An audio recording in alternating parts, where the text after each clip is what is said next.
Hello students, તો again તમારું બધાનું સ્વાગત છે તમારી બ્યુટીફુલ ચેનલ ડેલ્ટા હબની અંદર and I M your physics mentor. તો આજનો ચેપ્ટર નંબર 2નો તમારો ટોપિક છે અને એ ટોપિક છે વિદ્યુત ડાયપોલનું વિદ્યુત સ્થિતિમાન શોધવાનું છે. ચલો ડન, બરાબર. તો ટોપિક છે તમારી પાસે વિદ્યુત ડાયપોલને કારણે કોઈ બિંદુએ મળતા વિદ્યુત સ્થિતિમાનનું સૂત્ર મેળવો. તમે કહેશો કે સર કેમ કોઈ બિંદુ? જ્યારે આપણે ડાયપોલના ખાસ કિસ્સાઓની ચર્ચા કરશું ને ત્યારે તમને ખબર પડી જશે કે કેમ આપણે અહીંયા ના તો ડાયપોલની અક્ષ કે ના તો ડાયપોલની વિષુવ રેખા પર વિદ્યુત સ્થિતિમાન મેળવ્યું. આપણે અહીંયા માત્ર ને માત્ર ડાયપોલનું સમતલના કોઈ એક બિંદુએ વિદ્યુત સ્થિતિમાન મેળવવા જઈ રહ્યા છીએ. ચલો ક્લિયર છે આટલી વસ્તુ. ચેપ્ટર નંબર 1ની અંદર તમે અક્ષ અને વિષુવ રેખા પરના બિંદુએ વિદ્યુત ક્ષેત્ર મેળવ્યું હતું, બરાબર. અહીંયા જે છે એ તમારે ડાયપોલના કોઈ સમતલના કોઈ બિંદુ પાસે વિદ્યુત સ્થિતિમાન મેળવવાનું છે. તો જોઈએ, અહીંયા સૌથી પહેલાં તો તમને કોઈ એક પ્લસ ક્યુ વિદ્યુતભાર આપેલો છે અને એની સાપેક્ષે બીજો કોઈ એક માઇનસ ક્યુ વિદ્યુતભાર આપેલો છે. બંને વિદ્યુતભાર વચ્ચેનું અંતર જે છે એ 2a જેટલું અંતર વ્યાખ્યાયિત કરેલું છે અને અહીંયા જે છે કોઈ બિંદુ P આપેલું છે. ડાયપોલ મોમેન્ટ માઇનસથી પ્લસ ક્યુ તરફની દિશામાં હશે. પ્લસ ક્યુ વિદ્યુતભારથી અંતરને તમે વ્યાખ્યાયિત કરો છો R1 થી અને માઇનસ ક્યુ વિદ્યુતભારથી અંતરને વ્યાખ્યાયિત કરો છો R2 થી. ચલો ડન. અને એક્ઝેક્ટ ડાયપોલના કોઈ મધ્ય બિંદુથી તમે જે અંતર જે છે P બિંદુ સુધીનું અંતર જે છે એ વ્યાખ્યાયિત કરો છો R થી. આ ત્રણ અંતરો તમને ડિફાઇન થવા જોઈએ. ચલો ક્લિયર છે આટલી વસ્તુ? R1, R2 અને R. આટલી વસ્તુ ક્લિયર કટ સમજાઈ ગઈ? આટલી વસ્તુ ખબર પડી ગઈ, બરાબર. ત્યાર પછી તમારે સમજવાનું છે કે બંને વિદ્યુતભાર વચ્ચેનું અંતર જે મેં તમને કીધું એ 2a જેટલું હતું. ચલો ક્લિયર છે? હવે મને એક વાતનો સિમ્પલ જવાબ આપી દો કે જો મારે આપેલા બિંદુ P પાસે વિદ્યુત સ્થિતિમાન V ઓફ P મેળવવું છે તો V ઓફ P ની વેલ્યુ જે છે એ કેટલી આવશે? તો કે સર એ બહુ સિમ્પલ વસ્તુ અમને ખબર છે કે માઇનસ ક્યુ અને પ્લસ ક્યુ બંને વિદ્યુતભારને કારણે જે અંતર અહીંયા મળશે એ તમને ફાઇનલ અંતર મળી જશે. તો તમારે અહીંયા લખવું જોઈએ કે V વિદ્યુત સ્થિતિમાન પ્લસ ક્યુને કારણે પ્લસ V વિદ્યુત સ્થિતિમાન માઇનસ ક્યુને કારણે. હવે અહીંયા પ્લસ ક્યુને કારણે ઉત્પન્ન થતું વિદ્યુત સ્થિતિમાનને હું V1 તરીકે વ્યાખ્યાયિત કરું તો ઓબ્વિયસલી વસ્તુ છે કે અહીંયા આવશે V1 પ્લસ V2. ચલો ડન, ક્લિયર છે આટલી વસ્તુ? સિમ્પલી ફોર્મની અંદર એક વસ્તુ સમજાવી દો કે મને બિંદુવત વિદ્યુતભારનું વિદ્યુત સ્થિતિમાન તો આવડે કે ના આવડે? આની આગળના જ લેક્ચરની અંદર આપણે બિંદુવત વિદ્યુતભારનું વિદ્યુત સ્થિતિમાન મેળવ્યું હતું કે જેનું મૂલ્ય મને આવડે છે, મૂલ્યનું ઇક્વેશન મને આવડે છે. અને એ ઇક્વેશન કેટલું છે? તો કે એ ઇક્વેશન છે મારી પાસે KQ/R. તો સિમ્પલ લોજિકલ વાત કરીએ તો અહીંયા માત્ર ને માત્ર V1 અને V2ની કિંમત મેળવી દઉં અને બંને કિંમત આપેલા સમીકરણની અંદર મૂકી દઉં તો મને ફાઇનલ ઇક્વેશન મળી જાય. ચલો ડન, ક્લિયર છે? તો જુઓ, હું અહીંયા V1 ને વ્યાખ્યાયિત કરું તો V1 is equal two equation શું આવશે?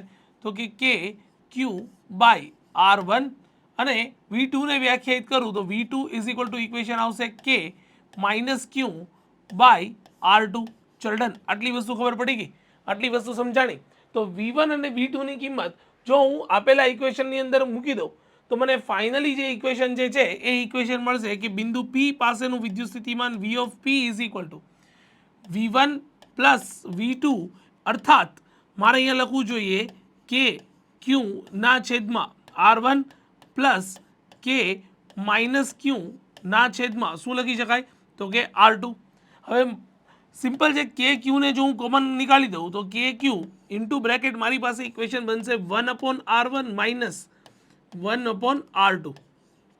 ચલો ડન, આટલી વસ્તુ ખબર પડી ગઈ? તો આ જે છે એ ઇક્વેશન મને મળી ગયું V ઓફ P નું.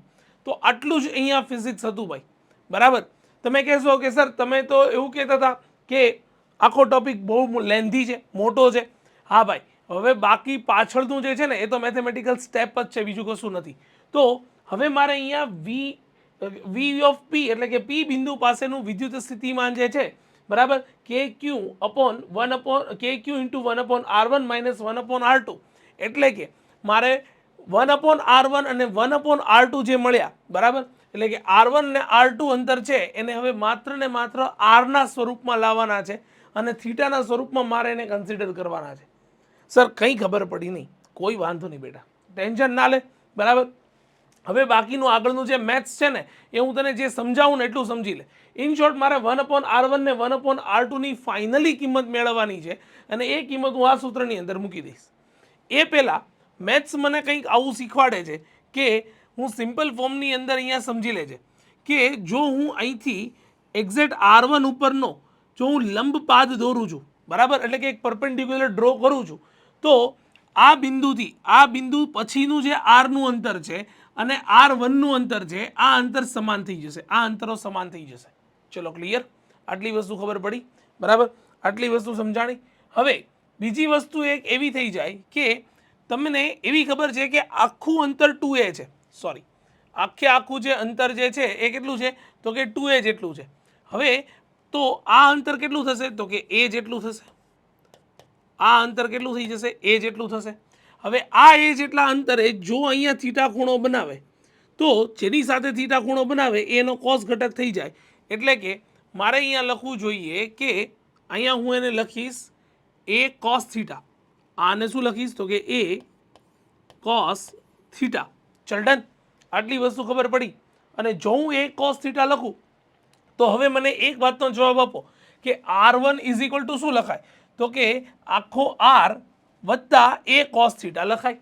ચલો ક્લિયર છે? આટલી વસ્તુ ખબર પડે છે? આટલી વસ્તુ સમજાય છે કે નથી સમજાતી? બહુ સિમ્પલ વસ્તુ છે.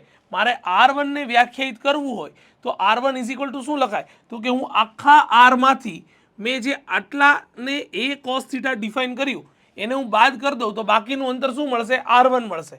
તો હવે હું R1 ને વ્યાખ્યાયિત કરું, જોઈ લો અહીંયા બહુ સિમ્પલ ફોર્મની અંદર R1 ઇઝ ઇક્વલ ટુ શું લખાય તો કે આખા R માંથી હું a cos થીટાને બાદ કરી દઉં તો એ મને R1 મળશે. જોઈ લો ફરીવાર, આખા R માંથી આખો R જે છે એમાંથી આટલો a cos થીટા વાળો ઘટક બાદ કરી દઉં તો બાકીનું શું મળશે તો કે R1 મળશે, કારણ કે લંબ દોર્યા પછીનો ભાગ R નો અને બાકીનો R1 નો ભાગ સમાન થઈ જશે. ચલો ડન. તો ઇક્વેશન મારી પાસે આવ્યું R1 is equal two R minus a cos theta. હું અહીંયા R1 is equal two R ને કોમન કાઢી લઉં તો એ આવી જશે મારી પાસે શું આવશે તો હું R ને કોમન કાઢું તો R ઇન્ટુ બ્રેકેટ શું લખી શકાય તો કે R ને કોમન કાઢી લીધા. ઓકે, કલર ચેન્જ થઈ ગયો, આ કલર લેવાનો હતો અને ઓકે R ને કોમન કાઢી લીધા તો આ લખાશે 1 માઇનસ a બાય R, અહીંયા લખાશે cos થીટા. પણ મને R1 નથી જોતો, મને જોઈએ 1/R1. તો બંનેનું વ્યસ્ત લેતા 1/R1 is equal to 1/R જે બ્રેકેટ હતો 1 માઇનસ a બાય R, અહીંયા લખાશે cos થીટા,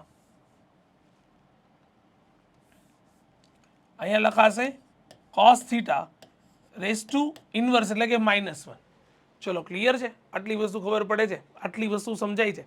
આટલી વસ્તુ સમજાઈ ગયા પછી સિમ્પલ ફોર્મની અંદર મને એક વસ્તુની ખબર પડવી જોઈએ કે દ્વિપદી પ્રમેય અનુસાર હું અહીંયા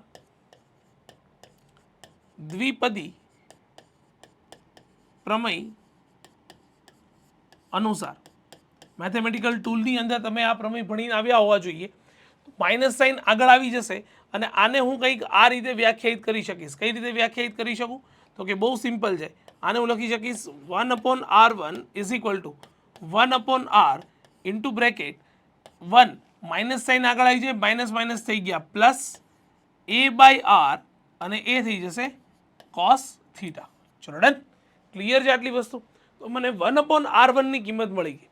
એક વખત મને 1/R1 ની કિંમત મળી જાય, સેમ રીતે આપણે 1/R2 ની કિંમત મેળવશું તો એના માટે સિમ્પલ ફરી પાછી સેમ પ્રોસેસર કરશું. કઈ પ્રોસેસ કરશું તો કે સર તમે સિમ્પલ ફોર્મની અંદર એવું કરી શકો કે હું ફરી પાછો અહીંથી અહીંયા લંબ દોરીશ અને એ લંબ દોરીશ તો અહીંયા મને કાટકોણ ત્રિકોણ બનશે.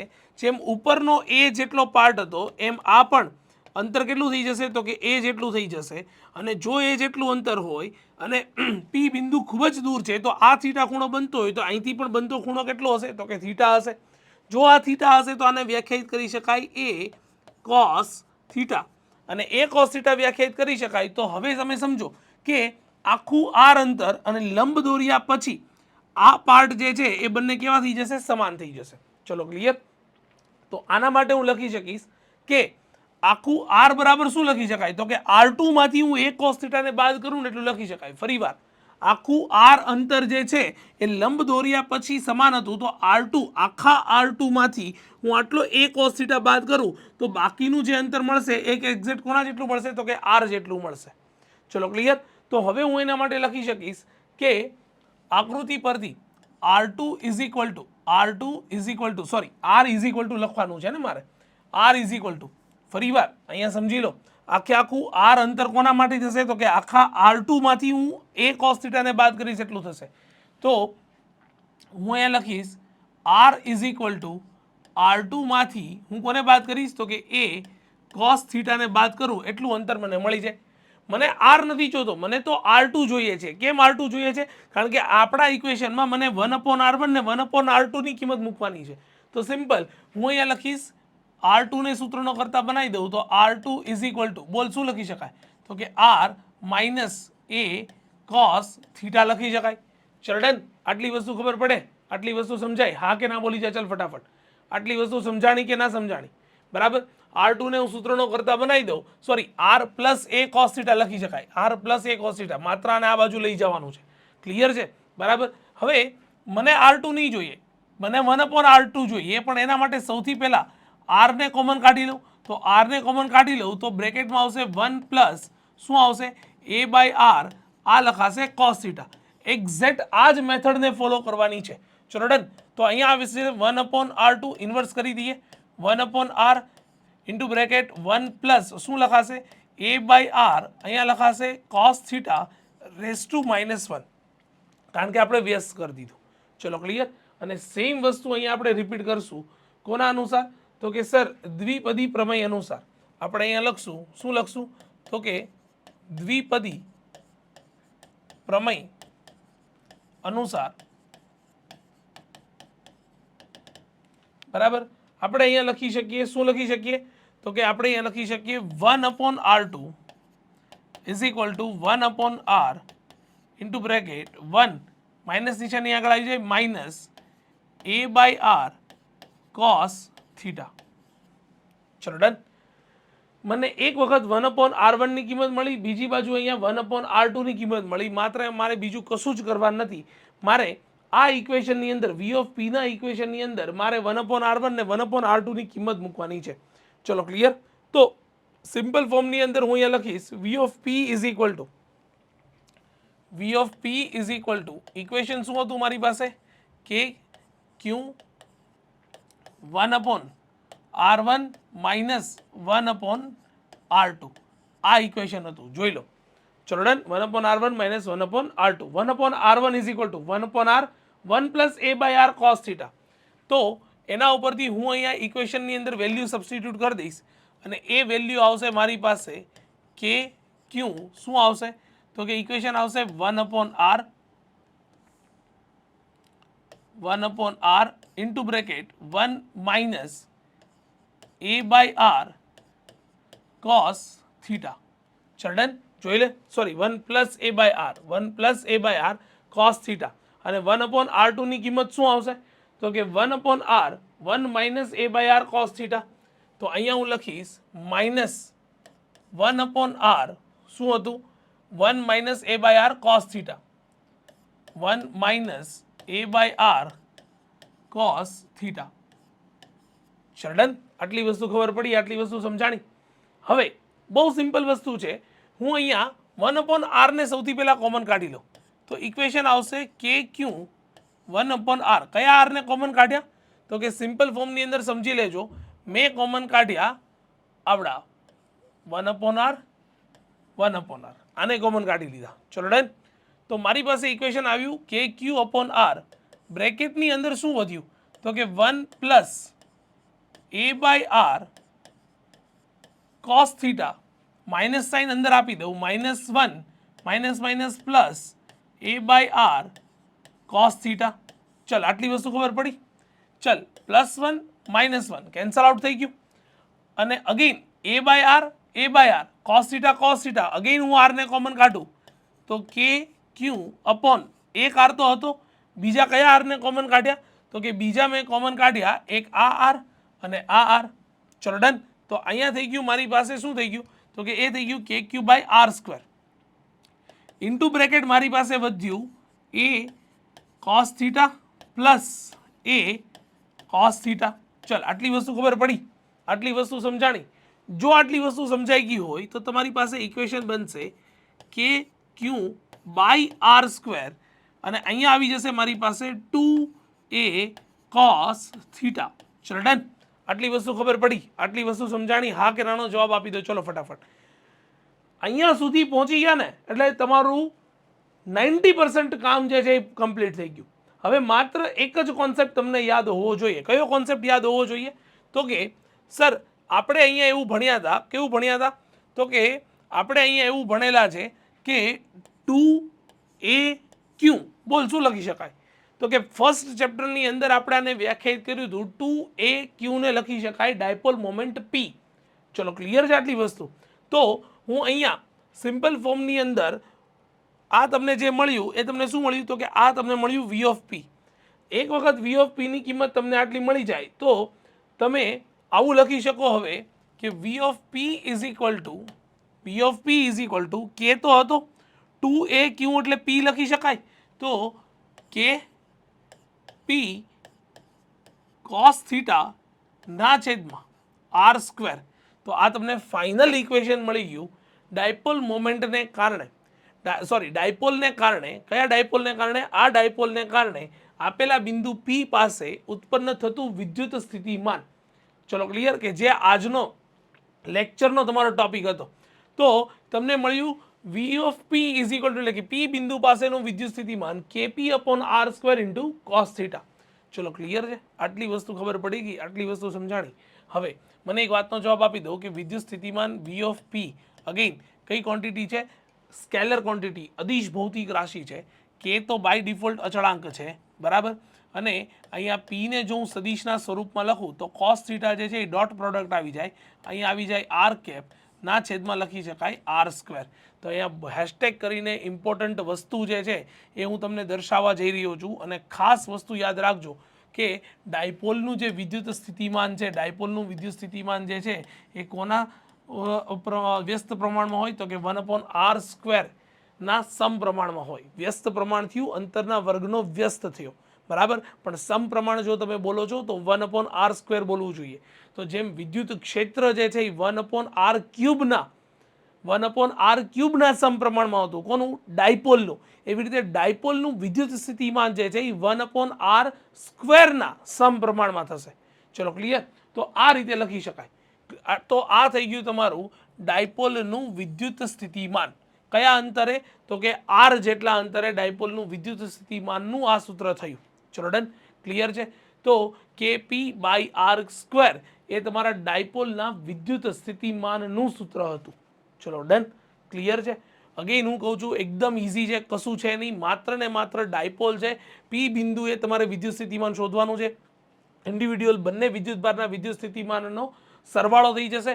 v ઓફ 1 અને v ઓફ 2 કહી દઈએ અને માત્ર એની વેલ્યુ મૂકશું તો k q upon r1 k of minus q upon r2 value મૂકીને અહીંયા લાવી દઈએ અને આ ઇક્વેશનમાં 1/r1 ને 1/r2 તમારા માટે જે છે એ આ મેથેમેટિકલ સ્ટેપ જે છે એ તમારે જોવાના છે. અને બહુ સિમ્પલ છે કે આપણે અહીંયા એક જ વસ્તુનો ઉપયોગ કર્યો કે જ્યાંથી લંબ દોર્યો, બરાબર, એ પછીનું અંતર જે છે એ સમાન થઈ જાય. That is a basic rule of maths. ચલો ક્લિયર છે આટલી વસ્તુ? અને પછી થીટા જ્યાં ખૂણો બને છે એને a cos થીટા કહી દીધું. આ ખૂણાને અહીંયા અગેન a cos થીટા કહી દીધું. અને તમે 1/r1 ને 1/r2 ની કિંમત આ રીતે મેળવી લીધી છે. જોઈ લો, આ રીતે તમે આખી કિંમતો મેળવી છે. 1/r1 ની એક કિંમત મેળવી, 1/r2 ની તમે બીજી કિંમત મેળવી અને આ બંને કિંમતોને તમે સિમ્પલ ફોર્મની અંદર ઉપરના ઇક્વેશનની અંદર મૂકી દીધું અને તમે સાદું રૂપ આપ્યું તો તમારી પાસે ફાઇનલ ઇક્વેશન જે છે આવી ગયું v of p is equal to kp dot r cap upon r square. તમે આ સૂત્ર લખો છો તો પણ એક્ઝેક્ટ સાચું છે અને આ સૂત્ર લખો છો તો પણ સાચું છે. ચલો ક્લિયર છે? તો અહીંયા ડાયપોલનું વિદ્યુત સ્થિતિમાન તમે કિંમત મેળવી દીધી અને એ કિંમત જે છે એ તમને મળી ગઈ v of p is equal to kp by r cube r square. ચલો ડન. ક્લિયર છે? ઓકે. આટલી વસ્તુ ક્લિયર કટ સમજાઈ ગયા પછી આપણે જે છે એ ખાસ કિસ્સાઓ જોવાના છે, બરાબર છે. ખાસ કિસ્સાઓ તમે અહીંયા જ જોવાના છે. તો આના માટે આપણે સિમ્પલ ફોર્મની અંદર આપણે જે છે એ આને થોડું રફ કરી દઈએ અને આપણે એના સૂત્ર લખો અને ખાસ કિસ્સાઓ જે છે એ આપણે આ જ પીપીટીની અંદર જોઈ લઈએ.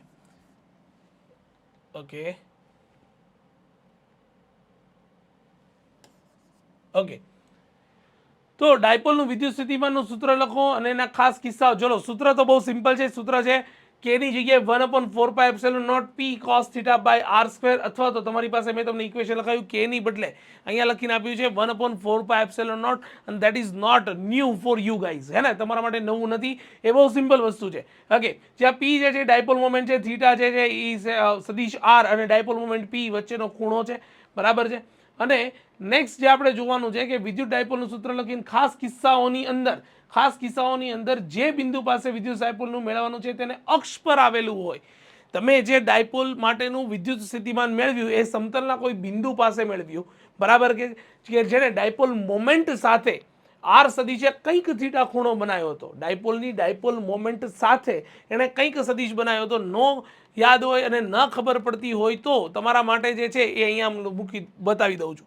માઇનસથી પ્લસ ક્યુ એટલે કે આ ડાયપોલ મોમેન્ટ છે એની સાથે કંઈક થીટા ખૂણો બનાવતી દિશામાં બિંદુ પી આવેલું હતું. તમે આના માટેનું વિદ્યુત સ્થિતિમાનનું સૂત્ર મેળવ્યું છે. અને હવે આપણે અહીંયા જે જોવા જઈ રહ્યા છીએ એ તમને એવું કીધું છે કે અક્ષ પરના કોઈ બિંદુ પાસે, બરાબર, સિમ્પલ વસ્તુ છે. અક્ષ પરના બિંદુ હોય તો થીટા બરાબર શું આવે તો કે 0 આવે અથવા તો પાય આવે. ચલો, ક્લિયર છે, બરાબર. તમે વિદ્યુત ડાયપોલ મોમેન્ટની દિશામાં અક્ષ તરફ આગળ વધો છો તો 0 આવશે, પણ વિરુદ્ધ દિશામાં આગળ વધો છો તો પાય આવશે. Again cos 0 will be cos 0 જે છે એ શું થઈ જશે, 1 થઈ જશે.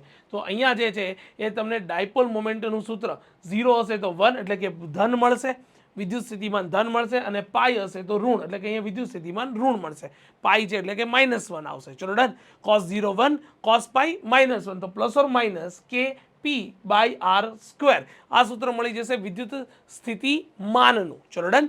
ક્લિયર છે? આટલી વસ્તુ ખબર પડે છે? તો અહીંયા સૌથી મહત્તમ મૂલ્યો મળશે વિદ્યુત સ્થિતિમાનના. કોના? તો કે ડાયપોલની અક્ષ પરનું વિદ્યુત સ્થિતિમાન. પણ આ જ વસ્તુ જો તમે અહીંયા બિંદુ મેળવવું છે ડાયપોલની વિષુવ રેખા પર, ભાઈ ડાયપોલની વિષુવ રેખા પર ડાયપોલ મોમેન્ટ અને વિષુવ રેખા પરના કોઈ પણ બિંદુ પાસે, ડાયપોલ મોમેન્ટ અને વિષુવ રેખા પરના કોઈ પણ બિંદુ પાસે, કારણ કે સિમ્પલ તમે અહીંયા જે છે એ ઋણ વિદ્યુતભાર અહીંયા દર્શાવ્યો હતો, ધન વિદ્યુતભાર અહીંયા દર્શાવ્યો હતો.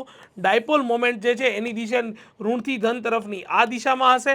અને જો તમે અહીંયા વ્યાખ્યાયિત કરો છો કોને, તો કે વિષુવ રેખા પરના કોઈ બિંદુને, તો એક્ઝેક્ટ આ જે ડાયપોલ હતી એની વિષુવ રેખા પરનું બિંદુ એટલે કે અહીંયા આવશે કોઈ બિંદુ આર, બરાબર છે. તો ડાયપોલ મોમેન્ટ અને આ અંતર કે જેને તમે આ જે બિંદુ જે છે એ બિંદુને તમે પી કહી દો અને આ અંતર જે છે એને આર કહી દો, તો એની વચ્ચેનો ખૂણો જે છે એ બનશે 90 ડિગ્રીનો.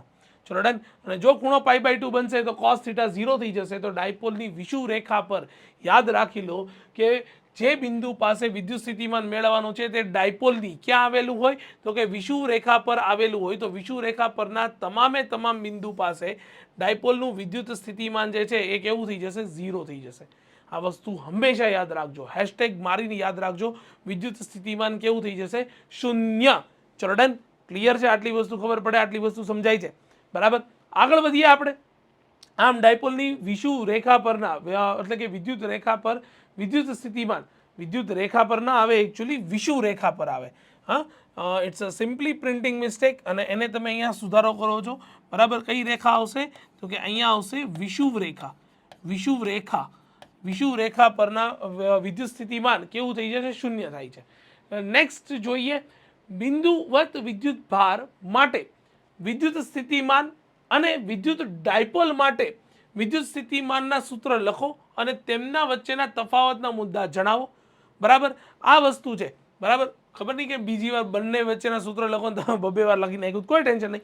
ઇન શોર્ટ કે તમને બિંદુવત વિદ્યુત ભારનું વિદ્યુત સ્થિતિમાન અને ડાયપોલના વિદ્યુત સ્થિતિમાન વચ્ચે તફાવતના મુદ્દા જણાવવાના કીધા છે. ભાઈ સિમ્પલ લોજિક વિચારી લો. એક બિંદુવત વિદ્યુતભારનું વિદ્યુત સ્થિતિમાન KQ/R, બિંદુવત KQ/R, બિંદુવત KQ/R, જ્યારે ડાયપોલ બે વિદ્યુતભારો છે KQ/R સ્ક્વેર, નહીં કે P/R સ્ક્વેર. ચલો, ડન. યાદ રાખજો ભાઈ, KQ/R સ્ક્વેર નથી, KQ/R સ્ક્વેર બિંદુવત વિદ્યુતભારનું વિદ્યુત ક્ષેત્ર છે. હું જે બોલું છું કોન્સન્ટ્રેટથી, શાંતિથી, વ્યવસ્થિત સાંભળો. બિંદુવત વિદ્યુતભારનું વિદ્યુત સ્થિતિમાન KQ/R, ડાયપોલનું વિદ્યુત સ્થિતિમાન Kp/r². ચલો ડન, ક્લિયર છે. તો અહીંયા જે સૂત્ર લખવાના છે એ બહુ સિમ્પલ છે. બિંદુવત વિદ્યુતભારથી r અંતરે વિદ્યુત સ્થિતિમાન Kq/r, k ની જગ્યાએ અહીંયા લખ્યું છે 1/4πε0 Q/r, અને એ જ વસ્તુ તમને ડાયપોલના મધ્ય બિંદુથી r જેટલા અંતરે વિદ્યુત સ્થિતિમાન Kq/r² થોડી આવશે, Kp/r² આવશે. અગેન અહીંયા પ્રિન્ટિંગ મિસ્ટેક છે, Kp/r² આવી જશે. ચલો ડન, ક્લિયર છે. વિદ્યુત ડાયપોલના મધ્ય બિંદુથી વિદ્યુત સ્થિતિમાન Kp/r² આવી જશે. ચલો ડન, ઓકે. હવે જ્યાં p જે છે એ અગેન ડાયપોલ મોમેન્ટ છે, બરાબર છે. જે અહીંયા તો q ને બદલે p જ આવશે. p જે છે એ ડાયપોલ મોમેન્ટ છે. થીટા જે છે એ સ્થાન સદિશ છે, અને r અને ડાયપોલ મોમેન્ટ વચ્ચેનો ખૂણો છે, જે આપણને ખબર છે. ચલો ક્લિયર છે. ડોટ પ્રોડક્ટ તમને અહીં આપી દીધી છે, એટલા માટે અહીંયા થીટા ખૂણો નથી. બાકી તમારે ઇક્વેશન લખવું જોઈએ Kp cos θ/r². ચલો ડન, ક્લિયર છે. તો ઇક્વેશન આવશે Kp cos θ/r². ઓકે. હવે આ બંને સૂત્ર થઈ ગયા. સૂત્ર તો આવડે છે બધાને, સૂત્ર થઈ ગયા. હવે સૂત્ર જો થઈ ગયા તો હવે એની વચ્ચે તફાવતના મુદ્દા જે છે એ કંઈક આવા આવશે કે વિદ્યુતનું ડાયપોલ જે છે, ડાયપોલનું વિદ્યુત સ્થિતિમાન, વિદ્યુતનું ડાયપોલ શું બોલું છું ખબર જ નહીં પડતી, ધ્યાન આપો. અહીંયા ડાયપોલનું વિદ્યુત સ્થિતિમાન r અંતરે સદિશ r અને ડાયપોલ મોમેન્ટ p વચ્ચેના ખૂણા થીટા પર આધાર રાખે છે. ઓબ્વિયસ છે, કારણ કે તમે જેમ જેમ માનો કે p બિંદુનું સ્થાન બદલી નાખશો, બરાબર, તો તમારે જે ડાયપોલના મધ્ય બિંદુથી જે r અંતરની સાથે જે થીટા ખૂણો છે એ બદલાઈ જશે. p અહીંયા હોય તો ખૂણો ઓછો બનશે, એવી રીતે p અહીંયા હશે તો ખૂણો વધી જશે. ચલો ડન, ક્લિયર છે. આટલી વસ્તુ ખબર પડે છે, આટલી વસ્તુ સમજાય છે. તો અહીંયા થીટા ઉપર આધાર રાખે છે, બરાબર, અને માત્ર r અંતર પર આધાર રાખતું, જ્યારે બિંદુવત વિદ્યુતભારનું વિદ્યુત સ્થિતિમાન છે એ માત્ર r અંતર ઉપર આધાર રાખે છે. કેમ? કારણ કે ભાઈ સિમ્પલ વસ્તુ છે કે બિંદુવત વિદ્યુતભારનું જે વિદ્યુત સ્થિતિમાન જે છે એનું સૂત્ર આપણે હમણાં જ લખ્યું. શું લખ્યું? Kq/r, બરાબર. તો અહીંયા ક્યાંય તમને cos θ આવતો નથી, જ્યારે ડાયપોલના વિદ્યુત સ્થિતિમાનમાં થીટા ખૂણો પણ આવે છે અને r અંતર પણ આવે છે. ચલો ક્લિયર છે. આટલી વસ્તુ સમજાય છે, આટલી વસ્તુ ખબર પડે છે. તો અહીંયા તફાવતનો પહેલો જ મુદ્દો છે કે એ કોના ઉપર આધાર રાખે છે, તો કે થીટા ખૂણા ઉપર આધાર રાખે છે. જ્યારે બિંદુવત વિદ્યુતભાર છે, તમે અહીંયા કોની વાત કરો છો? બિંદુવત વિદ્યુતભારની વાત કરો છો. એ માત્ર ને માત્ર અંતર r પર જ આધાર રાખે છે, બીજા એક પણ ઉપર આધાર રાખતું નથી. નેક્સ્ટ, ડાયપોલનું વિદ્યુત સ્થિતિમાન જે છે એ 1/r² અનુસાર ઘટે છે, જ્યારે બિંદુવત વિદ્યુતભારનું વિદ્યુત સ્થિતિમાન છે 1/r અનુસાર ઘટે છે. એ તો આપણને બધાને ખબર જ છે. ચલો ડન, ક્લિયર છે આટલી વસ્તુ. ઓકે. હવે આટલી વસ્તુ સમજાઈ ગયા પછી વિદ્યુતભાર તંત્રને કારણે વિદ્યુત સ્થિતિમાન જે છે એ આપણે જોવાનું છે. પણ આઈ થિંક કે આનો એક વિડીયો એક પ્રોપર બની ગયો છે, બરાબર. તો ડાયપોલનું વિદ્યુત સ્થિતિમાન અને તફાવતના મુદ્દા સુધી આપણે આ લેક્ચર માટે રાખીએ. નેક્સ્ટ વિડીયોની અંદર આપણે જે છે એ આ ટોપિકનો ચર્ચા કરશું. તો અગેઇન હું કહું છું, બરાબર, બિંદુવત વિદ્યુતભારનું વિદ્યુત ક્ષેત્ર અને ડાયપોલનું વિદ્યુત ક્ષેત્ર તમારા ફર્સ્ટ ચેપ્ટરના ટોપિક છે. બિંદુવત વિદ્યુતભારનું વિદ્યુત સ્થિતિમાન અને ડાયપોલનું વિદ્યુત સ્થિતિમાન તમારો સેકન્ડ ચેપ્ટરનો ટોપિક છે. અને એ ટોપિક જે છે એ મોસ્ટ ઇમ્પોર્ટન્ટ આવો ટોપિક, બરાબર, આજે આપણે ક્લિયર કર્યો. મને નથી ખબર પડતી કે લોકોને, બરાબર, કેમ આ ટોપિક અઘરો લાગે છે. બાકી એકદમ સહેલો ટોપિક છે. એક વખત ખાલી રિવિઝન કરશો, એક વખત ફરીવાર વિડીયો જોઈ જશો, આઈ ગેરંટી યુ કે આ ટોપિક એકદમ સહેલો છે, આવડી જશે ગાઈસ. ચલો ડન. તો આજના વિડીયો માટે આપણે આટલું રાખીએ છીએ. Thank you so much guys, thank you so much.